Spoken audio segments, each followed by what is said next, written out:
बेहद शुक्रिया सर मैं इस बजट की मुखालिफत में बोलने के लिए खड़ा हूं और इस बात को ज़हन नशीन करनी चाहिए कि सर के पिछले 25 साल में से 15 साल बीजेपी और एनडीए इख्तिदार पर है और यही बुनियादी वजह है कि आज एक ग्रेजुएट बेरोजगार है, किसान खुदकुशी कर रहे हैं, एमएसएमई बंद हो रहे हैं और चीन से बगैर इंपोर्ट करे हमारे देश का निजाम नहीं चल सकता।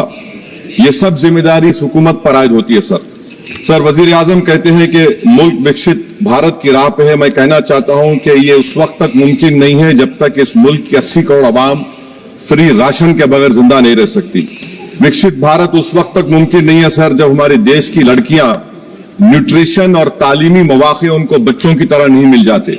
सर विकसित भारत उस वक्त तक मुमकिन नहीं है जब हमारे मुल्क के बच्चों को जो पढ़ना नहीं आता, प्रॉपर सेंटेंस नहीं लिख सकते। सर विकसित भारत उस वक्त तक मुमकिन नहीं है जब इस देश की बहुत बड़ी आबादी गरीब है, एब्जेक्ट पॉवर्टी में है। विकसित भारत इस वक्त तक मुमकिन नहीं है सर जब देश की 15% मुसलमानों को तालीम से, रोजगार से, सियासत, इंतजामी और गवर्नेंस से मजहबी तासुब की बुनियाद पर खारिज कर दिया जाता है।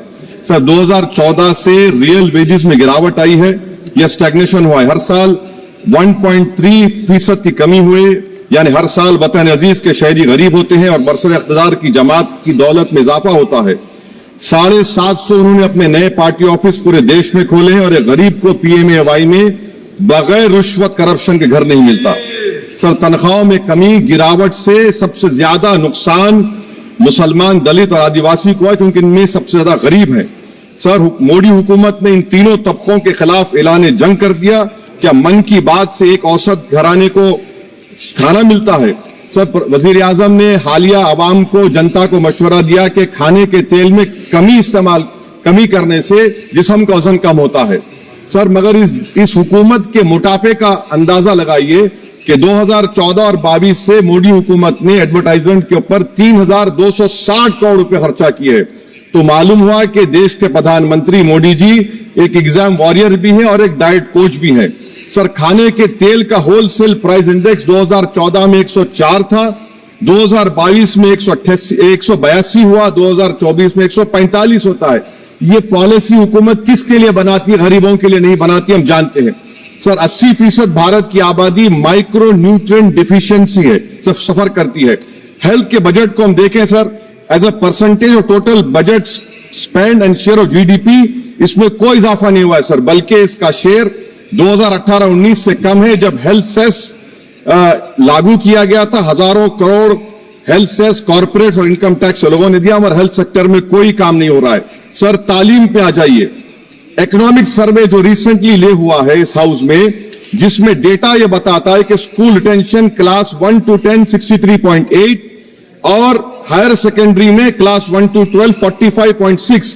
मतलब यह है कि सर एक 1/3 हमारे बच्चे 10वीं तालीम को मुकम्मल नहीं करेंगे और आधे से ज्यादा 12 की तालीम नामुकम्मल करेंगे। लगता है कि देश के प्रधानमंत्री इनको एग्जाम वॉरियर बनाने का जो नारा लगाते हैं, वो नहीं चाहते कि नौजवान तालीम याफ्ता बने, बल्कि सिर्फ चाहते हैं कि गरीब और मायूस नौजवान उनकी जलसों जनसभाओं में शिरकत करें, उनके लिए जिंदाबाद के नारे लगाएं और खुद की जिंदगी और मुस्तकबिल को मुर्दा कर दें। सर सच्चाई यह है कि हमारे नौजवानों का एक बहुत बड़ा तबका बेसिक मैथमेटिक्स पढ़ नहीं सकता और अपनी मादरी जबान में जुमला नहीं लिख सकता।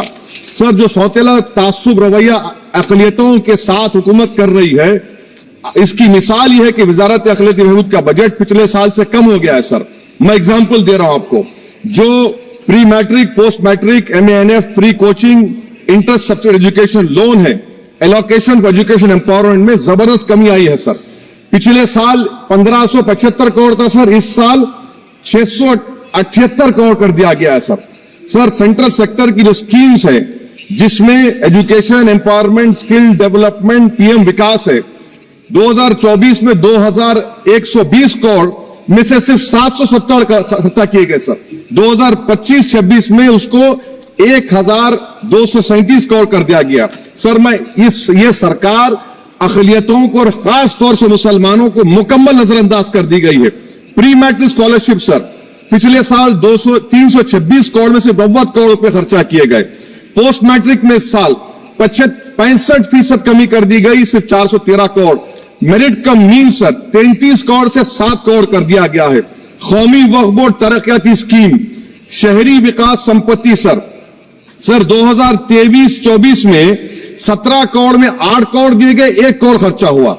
2024 में 16 करोड़ सिर्फ 3 करोड़ रुपए दिए गए। इस साल 13 करोड़ रुपए दिए गए हैं।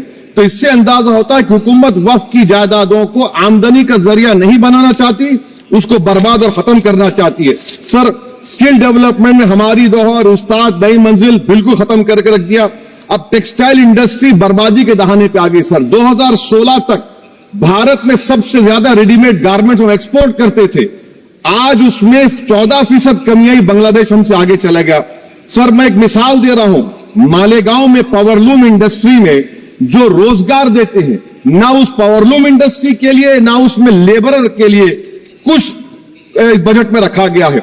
RODTEP, ROSCTL में एक्सपोर्ट प्रमोशन की पॉलिसी नहीं बनाई गई। ग्रुप इंश्योरेंस और GIS को क्यों बंद किया गया इन पावरलूम इंडस्ट्री के लिए? और फिर सर PLI स्कीम के बहुत बड़े दावे किए जाते हैं। ये PLI स्कीम प्रो कॉर्पोरेट है, जबकि इसको प्रो माइक्रो होना चाहिए था। मालेगांव की पावरलूम इंडस्ट्री के लिए इंफ्रास्ट्रक्चर डेवलपमेंट है। ये तासुब और सौतेला सुलूक मालेगांव पावरलूम और ये इंडस्ट्री से कब तक चलेगा? सर डेडलाइन, मोदी जी ये गवर्नमेंट डेडलाइन देती है। मेक इन इंडिया का वादा था सर, 100 मिलियन जॉब्स, 12 से 14% ग्रोथ। हकीकत क्या है सर? सिर्फ 6% ग्रोथ है। मैन्युफैक्चरिंग एम्प्लॉयमेंट में सर 12.6 2011-12 में था, वो गिरकर 11.4 हो गया 2022-23 में। सर इकोनॉमिक यूरोपियन यूनियन की policy on carbon border adjustment mechanism EU deforestation regulation ये कहता है इसके ऊपर भारत का बहुत बुरा असर पड़ने वाला है। इकोनॉमिक सर्वे ये कहता है कि 9.5 बिलियन एक्सपोर्ट्स में कमी आएगी। क्या पॉलिसी है सरकार की? सर अनक्लेम डिपॉजिट्स देखिए सर, 2023-24 में LIC में 3,70,000 maturity claims are lying unclaimed, 880 crore के। EPFO 2023-24 में 8,500 crore is lying unclaimed in 21 lakh inoperative accounts. Is this being done deliberately to shore up the government supply? Why is the middle class being made bali ka bakra, sir? In February 2023, sir, 35,000 crore is lying vacant or unclaimed in public sector banks. Why don't you use it? And sir, the travesty of justice is in PM Poshan, sir, a cook or helper gets only 1,000 rupees for 10 months. Why can't the government increase? Sir agriculture department का जो budget है 4,000 करोड़ कमी कर दी गई। मैं आदाद और शुमार और एक स्टडी की बुनियाद पर कह रहा हूं कि किसानों की अगर आमदनी 100 रुपये है तो ये हुकूमत 12 रुपये लेती है। जुल्म नहीं तो क्या है? Sir India steel industry export किया 13 बिलियन और उसमें से 1.2 बिलियन हमने एक्सपोर्ट किया था स्टील एल्यूमिनियम US को। अगर ट्रंप 25% टैरिफ लगाएगा, ये सिग्निफिकेंट बर्डन होगा इंडिया के स्टील एक्सपोर्टर्स पर, और इसीलिए इंडिया मेटल इंडेक्स गिरा है 3%। सर क्या पॉलिसी है सरकार की? सर कंक्लूजन में अब आप देखें, the revenue through income tax is set to increase by 4 lakh crore for BE24, while the corporate tax is only set to increase by 60,000 crore. Despite corporate profitability an all-time high, while wage growth remains subdued, the share of income tax in total revenue has risen to 22.7% in financial year 19 to 33% in 25. While the share of both GST and corporate tax declined. This means that it is still the individual taxpayers paying income tax that is funding the government, while corporation get an easy ride, sir. In conclusion, sir, the state I come from, Telangana से मैं आता हूं, तेलंगाना के अवाम ने 8 MP BJP को दिए। एक project आप नेशनल प्रोजेक्ट नहीं कर सकते, पालमारू इरिगेशन प्रोजेक्ट को नेशनल प्रोजेक्ट नहीं बनाते, गोदावरी के पानी को लाने का प्रोजेक्ट आप नहीं देते, मेट्रो को नहीं देते, एक स्टील बायारा, मेरे 8 MP आपके जीत के गए। ये लगता है कि बेचारे वो कितने कमजोर हैं कि जिस रियासत से जीत कर गए वहां पर कुछ नहीं कर सक रहे हैं सर। तो इसीलिए मैं इस बजट की मुखालिफत में खड़ा हूं। इससे कोई रोजगार में फायदा नहीं होगा, विकसित भारत नहीं बनेगा। आप लाख बोल लीजिए, हम 12 लाख का बाजा बजाइए, मगर बाजू GST का एक चौकीदार खड़ा हुआ है चोरी करने के लिए। बहुत बहुत